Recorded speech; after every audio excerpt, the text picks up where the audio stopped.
Hi friends, ఎలా ఉన్నారు? కొంతమంది మాటలు వింటే కిక్ వస్తుంది, కొంతమంది మాటలు వింటే చాలా డీప్గా అనిపిస్తుంది, ఇంకొంతమంది మాటలు భలే చెప్పాడు కదా అని అనిపిస్తుంది. కానీ ఓషో మాటలు ఎలా ఉంటాయంటే నిద్రపోతున్న మన మొహం మీద ఫ్రిడ్జ్లో నుంచి తీసిన వాటర్ని కొడితే ఎలా ఉంటుందో అలా ఉంటుంది. ఉదాహరణకి ఓషో జీవితంలో జరిగిన ఒక సంఘటన చెప్తాను. ఓషో దగ్గరికి ఒక ఇంటర్వ్యూయర్ వచ్చి ఒక ప్రశ్న అడిగాడు. ఈ సొసైటీలో ఉన్న జనాలు ఎందుకని వాళ్ళ డ్యూటీస్ని వాళ్ళు సరిగ్గా నిర్వర్తించడం లేదు, మీరు వాళ్ళ డ్యూటీస్ని ఎందుకు గుర్తు చేయరు అని అడిగాడు. అప్పుడు ఓషో ఒక కథ చెప్పాడు. ఒక సన్యాసి హిమాలయాస్లో అన్నిటికంటే ఎత్తైన ఒక పర్వతం మీద ఉన్న ఆలయాన్ని దర్శించడానికి వెళ్తున్నాడు. ఆ కొండ ఎక్కడం చాలా కష్టం. అయితే తన ముందే ఒక 12 ఏళ్ల అమ్మాయి ఒక చాలా లావున్న ఒక అబ్బాయిని మోసుకుంటూ వెళ్తుంది. ఆ సన్యాసి చూసి అంత లావున్న వాడిని ఈ పాప ఎలా మోసుకుంటూ వెళ్తుందిరా బాబు అని అనుకున్నాడు.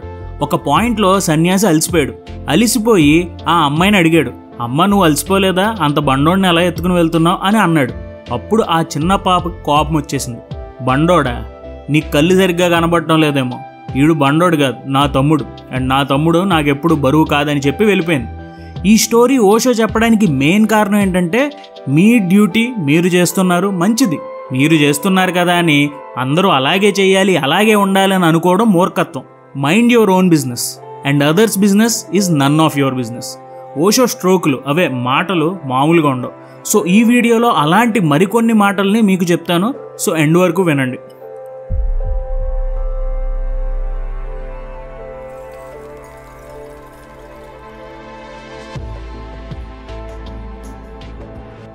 Drop the idea of becoming someone because you are already a masterpiece. You cannot be improved. You have only to come to it, to know it, to realize it. చాలా వరకు నువ్వు అలా అవ్వాలి, నువ్వు ఇలా అవ్వాలి అని మనకి పెద్దలు ఈ సొసైటీ చెప్తుంది. కానీ ఈ కోట్ దాన్ని కాంట్రాడిక్ట్ చేస్తుంది. కానీ ఇక్కడ ఓషో ఉద్దేశం అది కాదు. ఓషో ఏమంటారంటే మనుషులు రోబోట్ కాదు, సాఫ్ట్వేర్ అప్డేట్ చేయడానికి, ప్రతిసారి మారిపోవడానికి. People don't change, they grow. చాలామంది Zen monks you are not the body, you are not the mind అని అంటారు. మరి మనం ఏంటి? We are the stillness. మన బాడీని, మన మైండ్ని అబ్జర్వ్ చేస్తున్న ఒక సైలెంట్ వాచర్ మనం. You have to drop becoming and start living.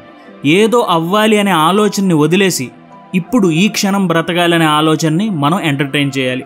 ఒక రోజా పువ్వు విత్తనాలు లాంటి వాళ్ళం మనం. అందమైన రోజా పువ్వు మొక్కగా ఎదగాలి అంటే దానికి అలాంటి సిచ్యువేషన్స్ ఉండేలా చూడాలి. వాటర్, మంచి లైట్ ఇవన్నీ ఉంటే ఆర్గానిక్గా అదే గ్రో అవుతుంది.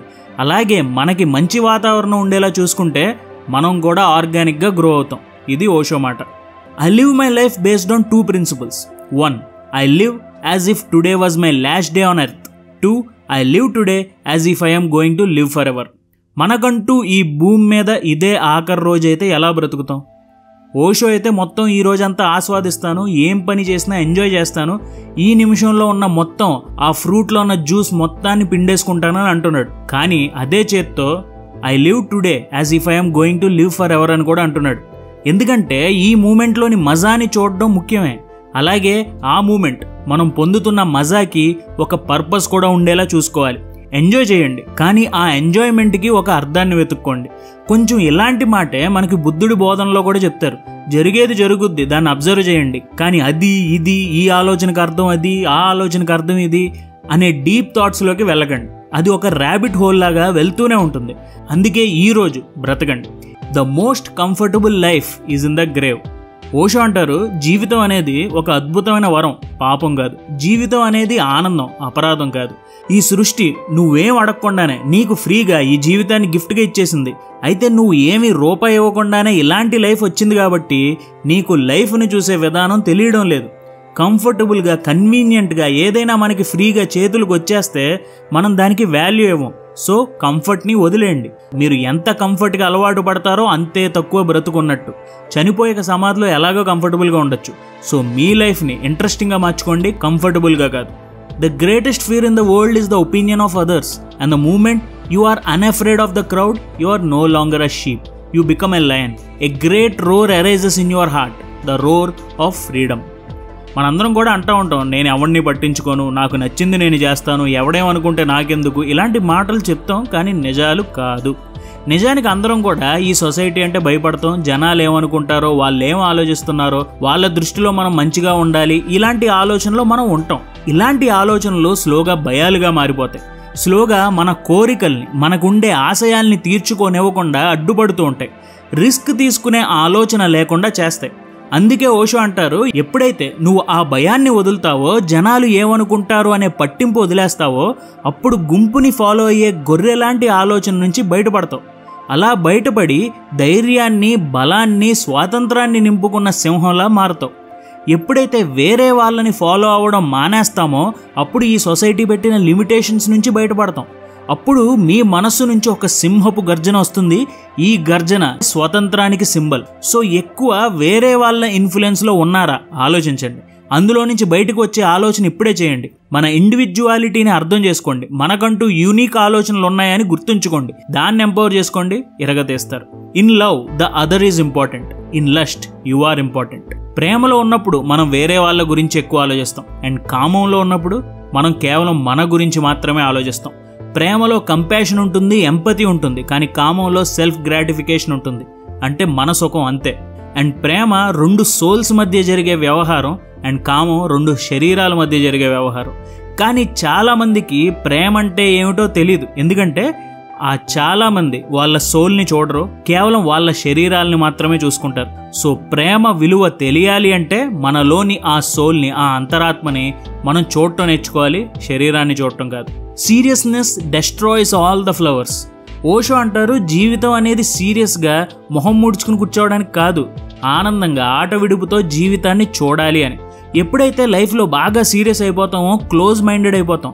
నాకు తెలిసిందే గొప్ప విషయం, వేరేవాడి మాట వినకూడదు అన్నట్టు ప్రవర్తిస్తాం. అదే మనం లైట్నెస్తో, అంటే సీరియస్గా కాకుండా జీవితాన్ని ఒక జాయ్లా చూస్తే కొత్త ఐడియాస్ వింటాం. ఎలా అయితే భూమి సారవంతంగా ఉంటే మొక్కలు, పువ్వులు వస్తాయో, అలాగే మన మైండ్ కూడా టైట్గా సీరియస్గా కాకుండా లైట్గా హ్యాపీగా ఉంటే మంచి ఆలోచనలు వస్తాయి, క్రియేటివ్గా మారుతాం. Whatever you feel you become, it is your responsibility. ఒప్పుకున్నా లేకపోయినా మనం ఫీల్ అయ్యే ప్రతి అనుభూతి, ప్రతి దానికి మనమే కర్తలం. మనం ఎక్స్పీరియన్స్ అయ్యే విషయాలు, ఎమోషన్స్ అన్నీ కూడా ఈ ప్రపంచాన్ని మనం ఎలా చూడాలో డిసైడ్ చేస్తాయి.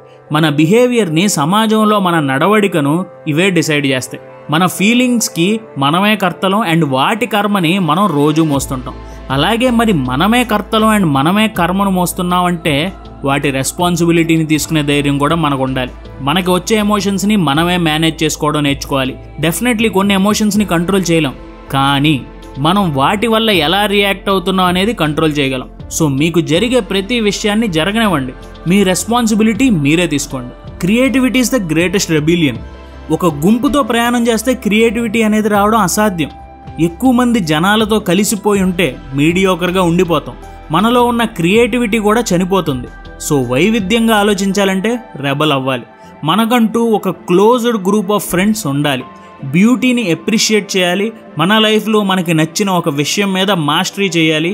ఈ విషయాలు మనల్ని మాస్ నుంచి వేరు చేస్తాయి. ఎప్పుడైతే క్రియేటివ్గా ఉంటామో మీ ఎగ్జిస్టెన్స్కి, మీ ఉనికికి కూడా అసలైన అర్థం తెలుస్తుంది. No way to go, nothing to do, no one to become. Living in the present. ప్రస్తుతంలో జీవించడం ఎంత గొప్పదో ఇక్కడ ఓషో చెప్తున్నారు. మీరేం చేస్తున్నా గతాన్ని మీ మనసును కదిలించనివ్వకండి.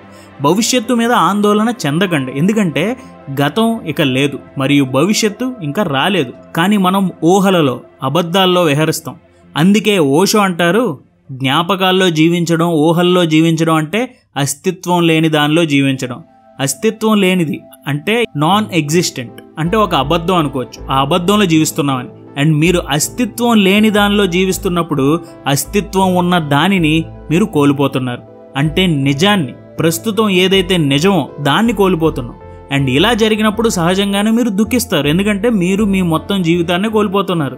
సో జీవితాన్ని కోల్పోకూడదు, మనం దుఃఖించకూడదు, డిప్రెషన్లోకి వెళ్ళకూడదు అంటే ఒకటే మార్గం, లివ్ ఇన్ ప్రెజెంట్. ఈ నిమిషం బ్రతకండి. ఈ నిమిషం ఏం చేయాలో అది చేసుకుంటూ వెళ్ళండి, చాలు. You may be gone, but the way you lived will go on creating its own vibrations, and they will remind the people of the future with gratitude that they are inheritors of a great planet and of a great race of human beings. మీ జీవితం ఒక అమూల్యమైన కావ్యం. మీరు తీసుకునే ప్రతి action, ప్రతి చర్య, ప్రతి ఆలోచన విశ్వంలో శాశ్వత ముద్ర వేస్తుంది. మీరు కేవలం ఒక వ్యక్తి కాదు, మీరు గతానికి, వర్తమానానికి, భవిష్యత్తుకి వారధిగా నిలుస్తున్నారు. మీ ప్రేమ, కరుణ, సాహసం మానవజాతి జీవన నదిగా ప్రవహిస్తుంది. మీ జీవితాన్ని ఆదర్శంగా మలచండి. మీరు లేకపోయినా మీరు బ్రతికిన విధానం భవిష్యత్తును వెలిగిస్తుంది. కాబట్టి మీ జీవితాన్ని ఒక మహోన్నత గీతంగా పాడండి. దాని ప్రతిధ్వని యుగ యుగాలకి వినబడబోతుంది. సో ఇది ఫ్రెండ్స్, నాకు ఓషో చెప్పిన టీచింగ్స్లో బాగా నచ్చిన మాటలు. ఇందులో మీకు బాగా నచ్చిన మాట ఏంటనేది నాకు కింద కామెంట్స్లో తెలియజేయండి. Thank you so much for watching our videos.